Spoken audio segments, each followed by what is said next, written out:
এই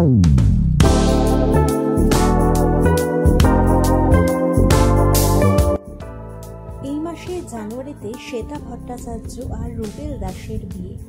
তার আগেই চলছে আইবুড়ো ভাত পর্ব।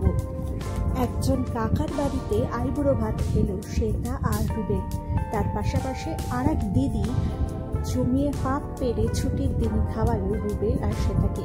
চিলিপাড়ার এই মুহূর্তে সব থেকে চর্চিত দম্পতি শ্বেতা আর রুবেল। একজনকে নিম ফুলের মধ্যে তো আরেকজনকে কোন রকমের মন ভেসেছে তো দেখা যাচ্ছে, আর খুব শীঘ্রই 4 হাত এক হচ্ছে।